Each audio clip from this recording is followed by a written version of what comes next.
दोस्तों आदाब। मैं आसिफ खान अधूरे ख्वाब के इस पेज से अधूरे ख्वाब के जो एडमिन हैं शोएब खान, उनके इनविटेशन पे आज आप सभी के बीच हाजिर हुआ हूं। आप सभी की बहुत मोहब्बतें मिलती हैं, बहुत प्यार आप लोग देते हैं। हमेशा आप लोगों को मेरी आवाज़ पसंद आई है। शोएब खान ने ये मुझसे रिक्वेस्ट की कि भाई आपको आना है, क्योंकि सुबह सुबह हम लोगों का मकसद ये था कि आपको कुछ अच्छी शायरी सुनाई जाए। सबसे पहले तो अधूरे ख्वाब की पूरी टीम को मैं बहुत दिल से मुबारकबाद देता हूं कि आप लोग बहुत प्यारा काम कर रहे हैं। इंस्टाग्राम पे, यूट्यूब में बहुत आप लोगों की शायरी, मोटिवेशनल थॉट्स और अलग अलग टॉपिक पे शेर ये लोग पोस्ट करते हैं। बहुत प्यारा काम कर रहे हैं और आज ऐसे कंटेंट की बहुत ज़्यादा ज़रूरत है। आप लोग इनसे जुड़िए, इनके पेज को फॉलो कीजिए, इनके चैनल को सब्सक्राइब कीजिए और एक से बढ़कर एक शायरी का लुत्फ लेते रहें। मॉर्निंग में सबसे पहले मैं ये आपको बता दूं कि शायरी एक ऐसा माध्यम है किसी से बात करने का जिससे कम से कम शब्दों में आप अपने दिल की बात बहुत अच्छे तरीके से रख पाते हैं। शायरी अगर महबूब के लिए होती है तो गज़ल बन जाती है। शायरी अगर रब के लिए होती है तो उसे सूफी कलाम का नाम दिया जाता है। शायरी रिश्तों पे, आज के हालात पे, हर एक मौजू पे कही जाती है। माँ बाप पे, दोस्तों पे, भाई बहन पे। तो आज के इस शायरी के सफ़र को शुरुआत करते हुए पहली मैं शायरी आप सभी के बीच रखता हूँ, तारा इकबाल जी की लिखी हुई कि रास्ता हूं तो मोड़ दो मुझको, रास्ता हूं तो मोड़ दो मुझको, किसी किनारे से जोड़ दो मुझको। रास्ता हूं तो मोड़ दो मुझको, किसी किनारे से जोड़ दो मुझको, और मुझ में हिम्मत नहीं जुदा होने की, तुम जो चाहो तो छोड़ दो मुझको। धीरे से मैं मां की तरफ चलता हूं। एक शेर ये आपको सुनाना चाहूं कि खुदा मुझसे मां की मोहब्बत न छीने, खुदा मुझसे मां की मोहब्बत न छीने, अगर छीनना है जहां छीन ले वो, जमी छीन ले, आसमां छीन ले वो, मेरे सर की बस एक ये छत न छीने, खुदा मुझसे मां की मोहब्बत न छीने। आज फरमाइश ये की गई थी कि आपकी डायरी की शायरी हमें सुनना है, तो मैं आपको सभी ये दिखाना चाहूं कि ये मेरा खजाना है और मैं कुछ अच्छी नज्म, अच्छी पोइट्री आपको इस डायरी से सुनाने वाला हूं। धीरे धीरे आप लोग जुड़ रहे हैं। आप सभी को अल्लाह खुश रखे हमेशा।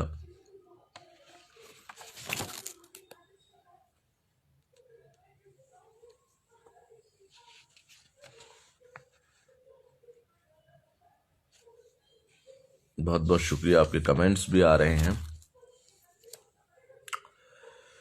चलिए एक नज्म की तरफ आगे बढ़ते हैं कि चलो तुम छोड़ दो मुझको, चलो तुम छोड़ दो मुझको, मैं वापस लौट जाता हूं, पर तुमको रास्ता बताता हूं कि अभी वफा के रास्ते से आया हूं, अब तो किसी के लिए पर आया हूं। शायद शायद मेरा जख्म भी सिल जाए, तुमको नया साथी भी मिल जाए, तेरा चेहरा और भी खिल जाए, किसी वजूद से भी मिल जाए। मगर जाना, मुझे इतना तो बतलाओ कि वापस किस रास्ते से जाना है, ये दुखड़ा किस किस को सुनाना है, तुम किस रास्ते से लाई थी, मुझे इतना तो समझाओ। अगर ऐसा नहीं मुमकिन तो मेरे वजूद को इस तरह से झंझोड़ो, मुझको इस तरह से तोड़ो कि जाते जाते बिखर जाऊं, भटकने से तो बेहतर है मैं मर जाऊं। चलो तुम छोड़ दो मुझको, मैं वापस लौट जाता हूँ, मैं वापस लौट जाता हूँ। आपके कमेंट्स आते रहने चाहिए कि आपको कौन सी नज्म, कौन सी पोइट्री सबसे ज़्यादा पसंद आई, या और कुछ आप सुनना चाहें। जब प्यार मोहब्बत की बातें होती हैं तो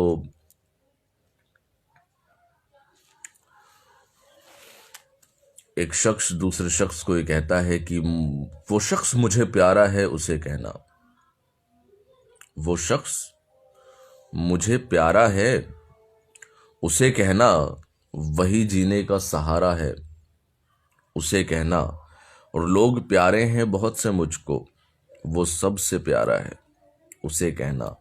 मोहब्बतें अदावतें शिकायतें उसकी, मुझे सब गवारा है उसे कहना।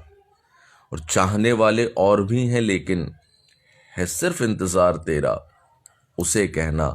और डूब ना जाऊं तेरी चाहत के समंदर में, डूब ना जाऊं तेरी चाहत के समंदर में, वो ही है मेरा किनारा उसे कहना। और जिंदगी कर दी उसी के नाम ए दोस्त, वो करके देखे इशारा उसे कहना, वही जीने का सहारा है उसे कहना। तो शख्स मुझे प्यारा है उसे कहना। शोएब खान, बहुत बहुत शुक्रिया आपका। बहुत आप मेहनत कर रहे हैं कम उम्र में। जो आपकी शायरी की समझ है, जो सोच है, जो लोगों तक आप अच्छा कंटेंट पहुंचा रहे हैं, ये बहुत खुशी की बात है। और मेरे लिए भी ये खुशी की बात है कि आपने इस कंटेंट को पहुंचाने के लिए जो आवाज़ को ज़रिया बनाया वो मेरी आवाज़ है। इस पेज पे मेरी आवाज़ में ही सारे कंटेंट पोस्ट हैं, जबकि आपको बहुत सारे मैसेजेस आए हैं, बहुत डीएम आए हैं कि हम आपको शायरी रिकॉर्ड करके अपनी आवाज़ में भेजते हैं। लेकिन ये आपकी मोहब्बतें हैं कि आपने मेरी आवाज़ में ही सारा कंटेंट पोस्ट किया है। बहुत मैं दुआ भी करता हूँ आपके लिए और मुबारकबाद पेश करता हूँ कि आप बहुत अच्छा काम कर रहे हैं। राहत इंदौरी साहब का एक बहुत ही पॉजिटिव शेर मैं आप सभी के लिए सुनाने जा रहा हूँ। राहत इंदौरी साहब ना सिर्फ हिंदुस्तान के लिए बाकी पूरे दुनिया के लिए एक शायरी का कलंदर हुआ करते थे। ये 2020 आखिरी 2 दिन बचे हुए हैं, आज 30 तारीख है और कल 31। ये 2020 तो चला जाएगा, लेकिन हमने न जाने कितने ऐसे बहुत बड़े फनकार को खो दिया। लेकिन फनकार कभी मरता नहीं है, फनकार हमेशा जिंदा होता है। राहत साहब और उनकी यादें, उनकी शायरी, उनका बोलने का अंदाज हमारे दिलों में जिंदा है और हमेशा जिंदा रहेगा। उनकी ये नज्म कि ऊंचे ऊंचे दरबारों से क्या लेना। वालेकुम अस्सलाम, वालेकुम अस्सलाम। कि ऊंचे ऊंचे दरबारों से क्या लेना, नंगे भूखे बेचारों से क्या लेना, और अपना मालिक अपना खालिक अफजल है, अपना मालिक अपना खालिक अफजल है, आती जाती सरकारों से क्या लेना। और साथ हमारे कई सुनहरी सदियां हैं, साथ हमारे कई सुनहरी सदियां हैं, हमें सनीचर इतवारों से क्या लेना। और पांव पसारो सारी धरती अपनी है, पांव पसारो सारी धरती अपनी है, यार इजाजत मक्कारों से क्या लेना। तो राहत साहब का ये एक बेबाक अंदाज हुआ करता था जो आज भी हमारे दिलों में घर कर बैठा है। अब्दुल हमीद रजा भाई, स्वागत है आपका, खैर मकदम करते हैं हम।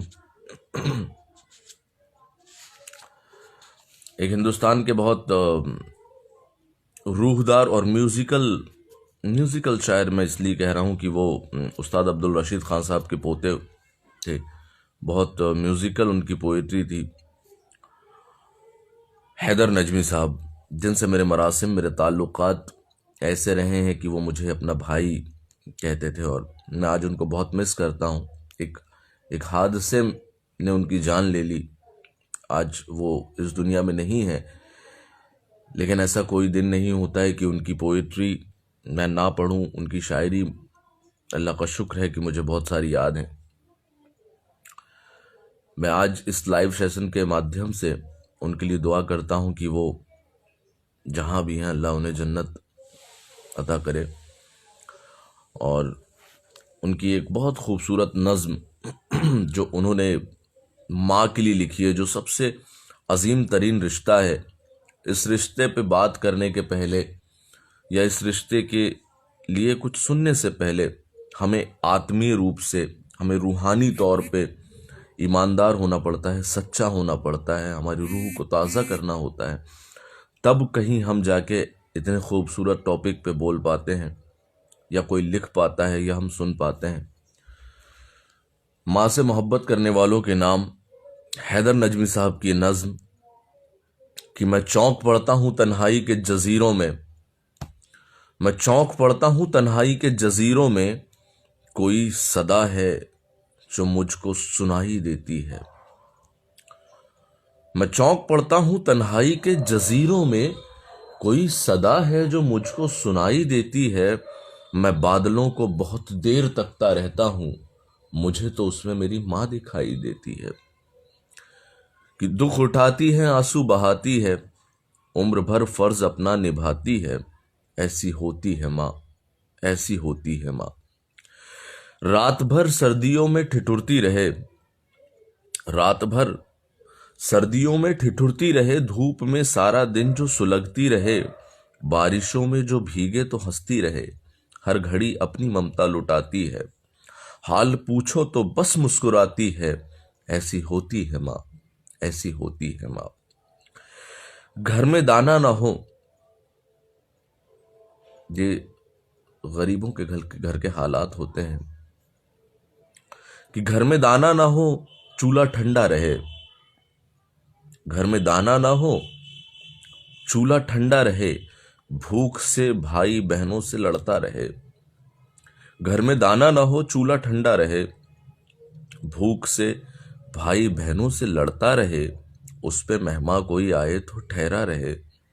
फाका करके जो खाना खिलाती है, फाका करके जो खाना खिलाती है, आबरू अपने घर की बचाती है। ऐसी होती है माँ, ऐसी होती है माँ। और मैं हूं सूरज तो हैदर समंदर है माँ, मैं हूं सूरज तो हैदर समंदर है माँ। मैं जमी का हूं टुकड़ा तो अंबर है माँ, रिश्ते नातों का जैसे पयंबर है माँ। सदका करती है रब को मनाती है, सदका करती है रब को मनाती है, अपने बच्चों का सदका लुटाती है। ऐसी होती है माँ, ऐसी होती है माँ। दुख उठाती है, आंसू बहाती है, उम्र भर फर्ज अपना निभाती है। ऐसी होती है माँ, ऐसी होती है माँ। जी बहुत बहुत शुक्रिया, आपके खूबसूरत बड़े प्यारे कमेंट आ रहे हैं। मैं इसे कमेंट तो नहीं कहूँगा, ये कहूँगा कि ये आप सभी की बेपनाह मोहब्बतें हैं, बेलौश मोहब्बतें हैं, ये आपकी दुआएं हैं, और यही बेशकीमती तोहफा होती हैं हमारे लिए आप सभी की तरफ से। मुझ खाकसार की आवाज़ और अल्फाज को आप पसंद करते हैं, ये मेरे लिए वाइज़ फ़ख्र है। जैसे मैंने माँ के हवाले से एक नज़्म आपके लिए रखी, तो वहीं मुझे एक पिता की अंतर आत्मा से प्रेरित नज़्म याद आई है कि मेरे कांधे पे बैठा बेटा मेरा। आपने बचपन के वो जो दिन बिताए होंगे कि जब अपने फादर के कांधे पे आप बैठ जाते हैं और कहते हैं कि पापा देख रहे हो आप कि मैं तुमसे बड़ा हो गया हूं।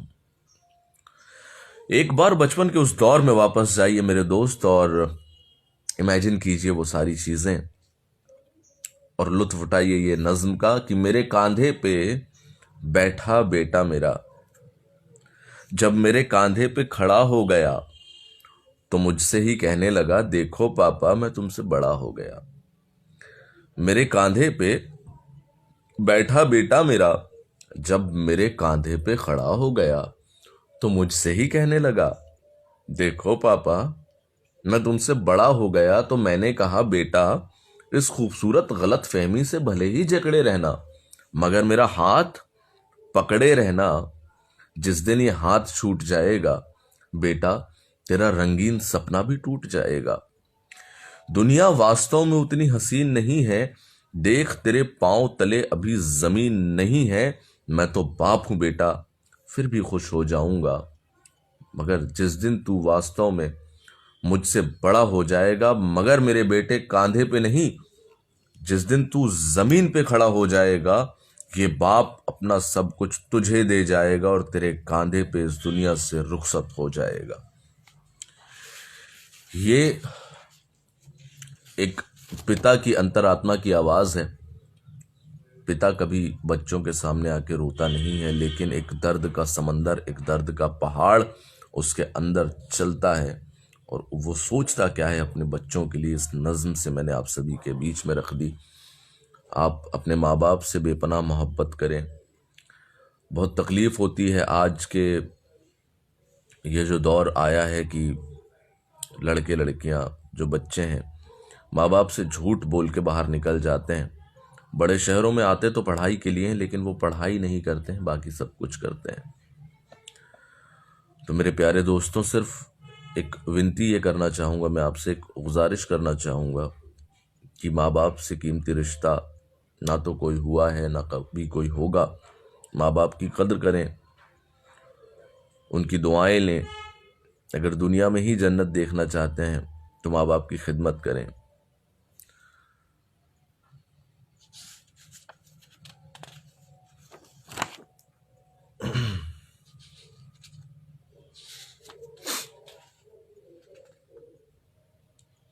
हाल ही में मैंने अभी हैदर नजमी साहब की आपको एक नज्म सुनाया। एक ऐसी गज़ल सुनाने जा रहा हूं जो कि रिलीज होने की है। इस गज़ल का वाकया ये था, इस गज़ल को उन्होंने आधी लिखे थे। हैदर साहब ने ये गज़ल लिख के मुझे सेंड की और कहा कि आसिफ भाई, ये गज़ल मुझे बहुत ज़्यादा पसंद है और जब ये रिकॉर्ड होगी तो आप देखिएगा कि इसमें आपको कितनी शोहरतें अल्लाह देगा। बहुत मकबूल होगी ये गज़ल। और वाकई में गज़ल बहुत खूबसूरत है। उसमें दो लोगों का बिछड़ जाना और एक दूसरे को याद करना, ऐसी कुछ बातें बोली गई हैं। लेकिन इसका जो मक्ता था आखिरी, वो कंप्लीट नहीं था। तो मैंने इस खाकसार ने कोशिश की है उसे कंप्लीट करने की, और जब मैंने इसे कंप्लीट किया उस वक्त तक हैदर साहब इस दुनिया फ़ानी से रुखसत हो चुके थे, उनका इंतकाल हो गया था। मैं बहुत सैड हो जाता हूँ ये गज़ल पढ़ते वक्त। आज भी वही माहौल हो रहा है। जी बहुत शुक्रिया, आपको आवाज़ बहुत पसंद आई।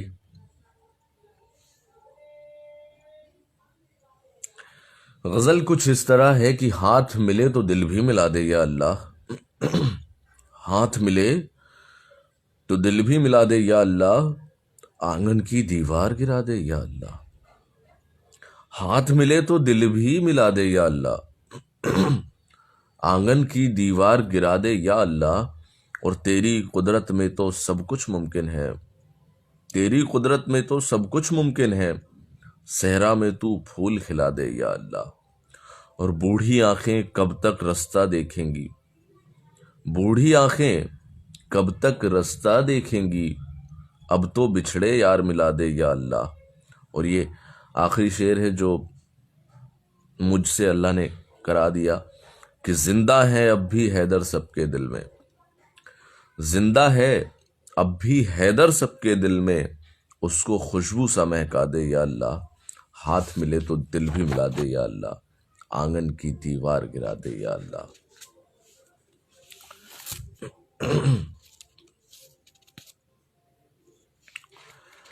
एक नज्म मुझे जहन में आई और मेरी बड़ी पसंदीदा नज्म है।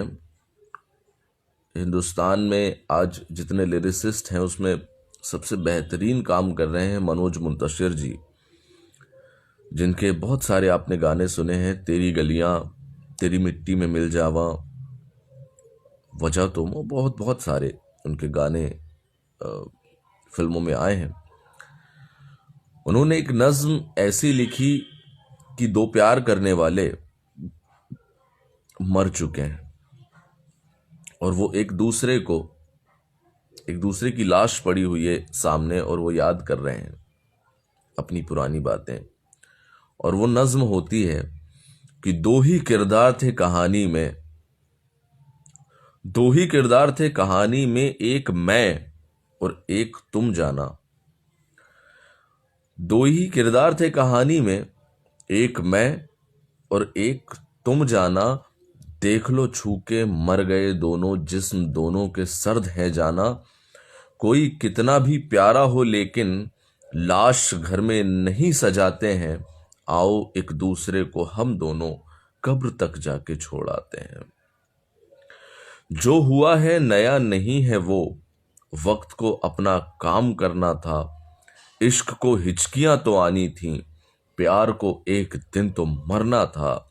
खैर छोड़ो ये मरने की बातें, सोचो हम दोनों कितने साल जिए, कितना रोए, हंसे, लड़े, झगड़े, जितने दिन भी जिए कमाल जिए। एक कॉफी उठाई कैफे से, बड़ा इंटरेस्टिंग मोमेंट है ये, कि एक कॉफी उठाई कैफे से, आधी आधी वो बांट ली हमने। वैसे दो भी खरीद सकते थे पर खरीदी नहीं कभी हमने। साथ रहते थे इतना हम दोनों, चीजें कोई अलग नहीं रखी। बारिशें गुजरी एक छतरी पे, सर्दियां एक शाल में गुजरी। तुम मेरे हाथ चूमती थी यूं, तुम मेरे हाथ चूमती थी यूं, जैसे दुनिया से वास्ता ही नहीं। दोनों आलम में जैसे मेरी तरह दूसरा लड़का कोई था ही नहीं। और मैं भी तो यूं दीवाना था, हंस के हर इम्तिहान दे देता। एक लड़की से यूं मोहब्बत की, मांगती वो तो जान दे देता। पार कर ली हदें जमीनों की, आसमान तार तार हमने किया। होश वालों की दुनिया में रहकर पागलों जैसा प्यार हमने किया। खैर कितना भी प्यारा हो कोई, लाश घर में नहीं सजाते हैं। आओ एक दूसरे को हम दोनों कब्र तक जाके छोड़ आते हैं, कब्र तक जाके छोड़ आते हैं। निहाल खान लाइव है, ये मेरे लिए बड़ी खुशी की बात है। मेरे भाई हैं छोटे, और नागपुर में इनकी आवाज़ के बड़े चर्चे हैं, नागपुर के बाहर भी हैं। और अल्लाह ने इनको वो सरफ असल दिया है, वो तासीर दी है कि ये अपने एक गले से मेल और फीमेल दोनों वॉइस में गाने गाते हैं। अल्लाह आपकी हिफाजत करे। एक नए शायर हैं, बहुत नए राइटर हैं, प्रबुद्ध सौरभ। उन्होंने बड़ी कमाल की बात की है। जैसे कि शुक्रवार आता है, शुक्र जिसे हम बोलते हैं, फिर मंगलवार आता है, मंगल। तो शुक्र और मंगल को इन्होंने यूज़ किया है बहुत अच्छे से अपनी पोइट्री में, कि ना दौलत ना शोहरत मांगे, ना कोई बल मांगे। आज के जो हालात चल रहे हैं कि इंसानों ने जाति भेदभाव को बीच में ला लिया है, जात पात बीच में आ गई है, एक दूसरे से नफरत करने लगे हैं। इन सभी से दूर जाके कहीं प्रबुद्ध सौरभ कहते हैं कि ना दौलत ना शोहरत मांगे, ना कोई बल मांगे। दिल का मंगता उस दाता से इतना केवल मांगे। और मंगल को मैं बजरंगी से तेरा शुक्र मनाऊं, मंगल को मैं बजरंगी से तेरा शुक्र मनाऊं, और शुक्र को तू अल्लाह से मेरा मंगल मांगे। एक नज्म इनकी ये भी है कि लड़े झगड़े भिड़े।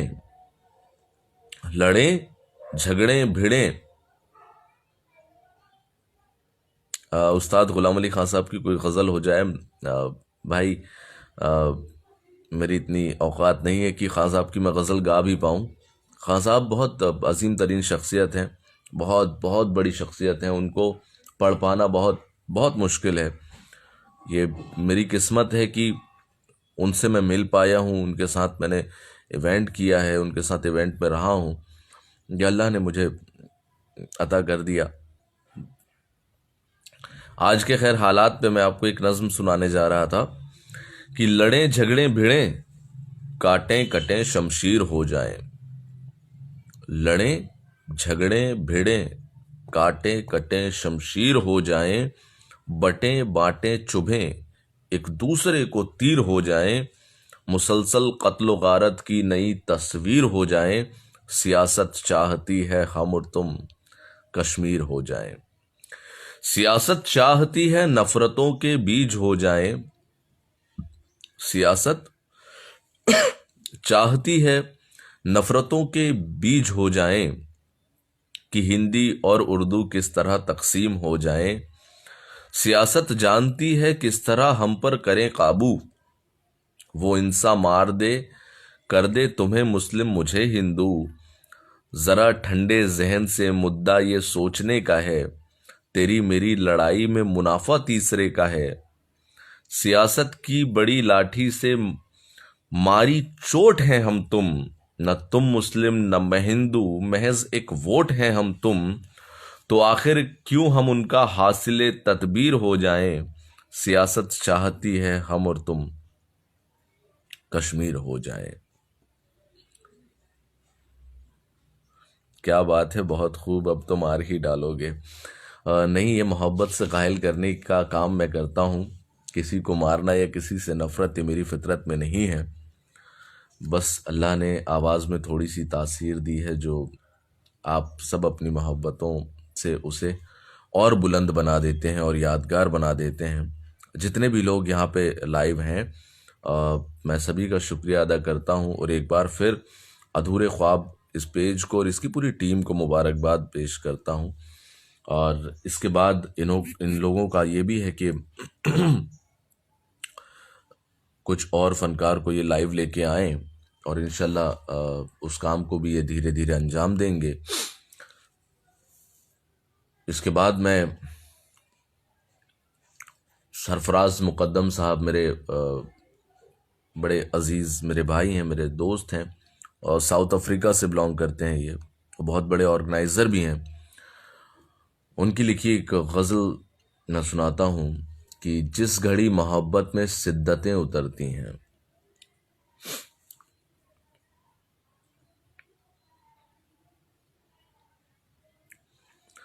जिस घड़ी मोहब्बत में शिद्दतें उतरती हैं, दूरियों के मौसम में कुर्बतें उतरती हैं। मेरे दिल की हर हसरत मुस्कुराने लगती है, जब भी उनकी आंखों में चाहत उतरती है, चाहतें उतरती हैं। और रब का शुक्र करता है जो हर एक निवाले पर, शेर सुनिएगा भाई, क्या शेर है यार, कि रब का शुक्र करता है जो हर एक निवाले पर, उसके रिश्क में अक्सर बरकतें उतरती हैं। उसके रिस्क में अक्सर बरकतें उतरती हैं। और मैं वफा का हामी हूँ, प्यार मेरी फितरत है।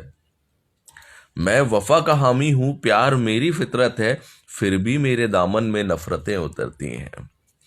बेटियों की पैदाइश तोहफे इलाही है।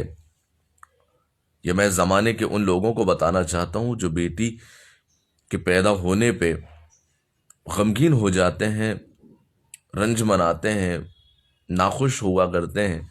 ये शेर उनके लिए कि बेटियों की पैदाइश तोहफे इलाही है, जिस चमन में जाती हैं जीनतें उतरती हैं। और जीनत का मतलब इज्जत। अगर बेटी आपके घर में पैदा हुई है तो आपके घरों पे इज्जत आई है। बेटियां रहमत हुआ करती हैं और ये हुजूर के ख़ानदान से चला आ रहा है। हुजूर के घर पे बरकत के तौर पे उनकी पहली बेटी थी। तो अल्लाह सभी बेटियों की इज्जत की हिफाजत करे और लोगों के जहन में परिवर्तन लाए, उनको थोड़ा सा चेंज करे और बेटियों की इज्जत बढ़ जाए। कि बेटियों की पैदाइश तोहफे इलाही है, जिस चमन में जाती हैं जीनतें उतरती हैं। और जब फराज होता है जिक्र मेरी शोहरत का,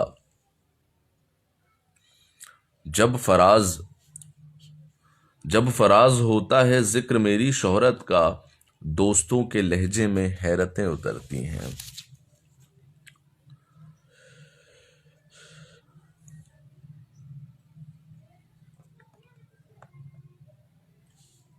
बहुत अच्छे अच्छे आप कमेंट्स कर रहे हैं, बहुत शुक्रिया।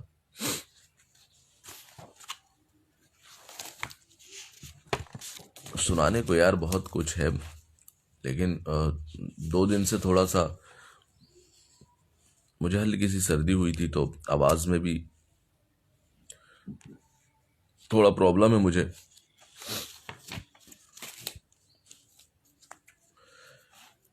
माँ से जितने लोग मोहब्बत करते हैं उन सभी के लिए फिर एक नज्म में रखना चाहता हूँ। ये लता हया जी का लिखा हुआ है। लता हया एक शायरा तो है, एक राइटर तो है, उसके साथ साथ लता हया को आपको याद होगा बचपन में आपने वो सीरियल देखा होगा अलिफ लैला। तो अलिफ लैला में लता हया जी थी, उन्होंने रोल किया था वहां पे, तो उससे भी बहुत उन्हें पहचान मिली। माँ के लिए उन्होंने बहुत खूबसूरत पंक्तियां लिखी हैं कि जब माँ होती थी तो क्या होता था घर में, और माँ नहीं है तो क्या क्या चला गया है। ये नज्म जब मैंने पहली बार सुना था तो मेरी आंखों में भी आंसू थे।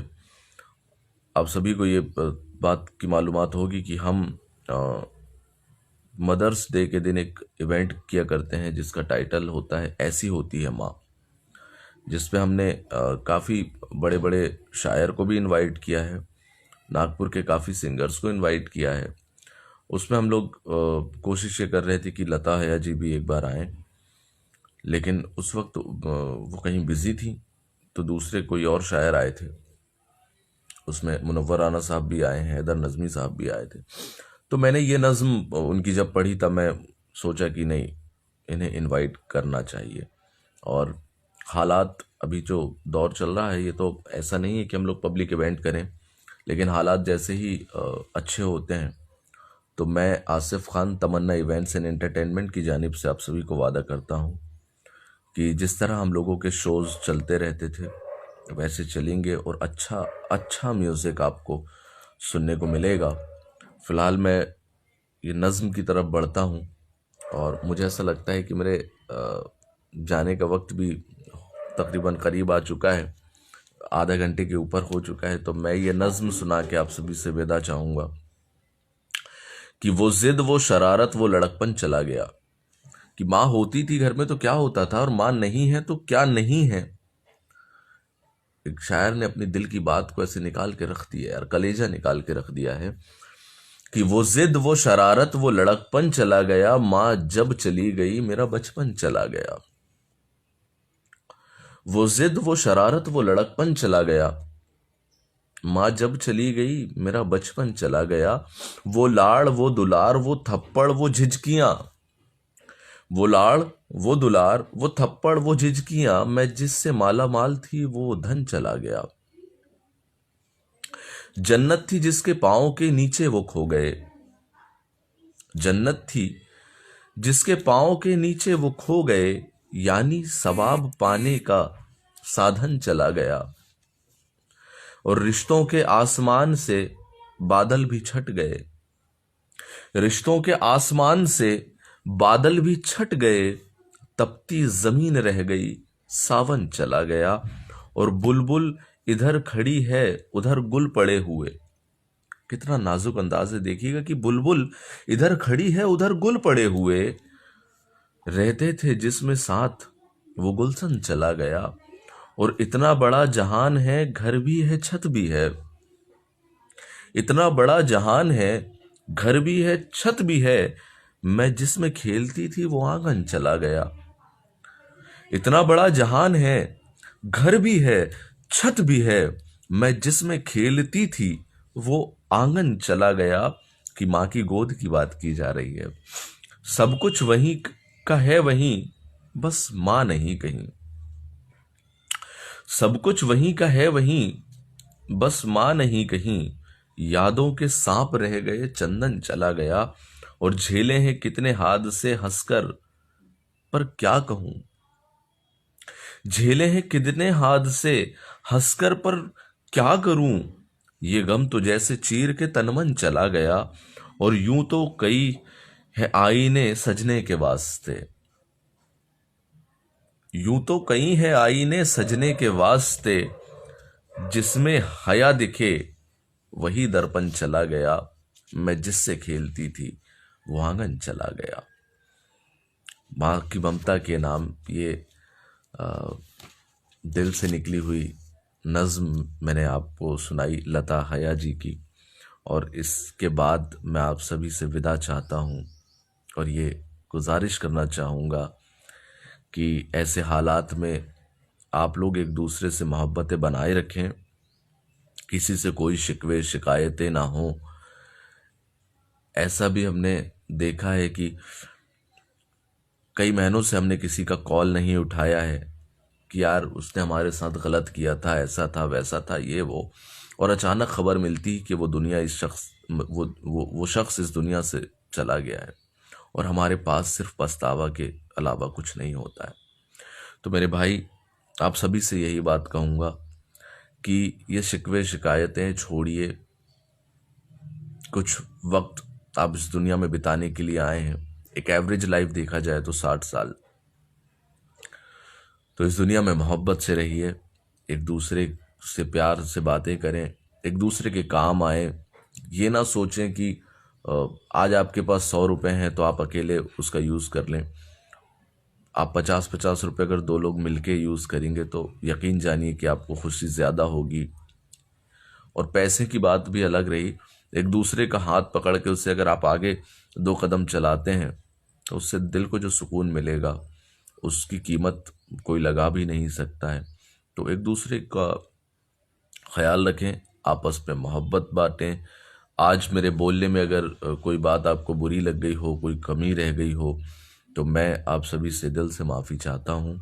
आप सभी मुझे, मेरी टीम को और अधूरे ख्वाब को, उनकी टीम को, शुएब खान को और जितने भी लोग यहाँ पे लाइव जुड़े हैं उन सभी को बहुत सारी दुआओं से नवाजें, बहुत मोहब्बत करें एक दूसरे से। खुदा हाफिज़। आसिफ खान आपसे चाहता है विदा, लेकिन इस शायरी के साथ कि इससे ज़्यादा लिखा नहीं हूँ मैं, इससे ज़्यादा लिखा नहीं हूँ मैं, बस यही मुझको ठहरना होगा। अब कहानी का ये तकाजा है, मेरे किरदार को मरना होगा। खुदा हाफिज़।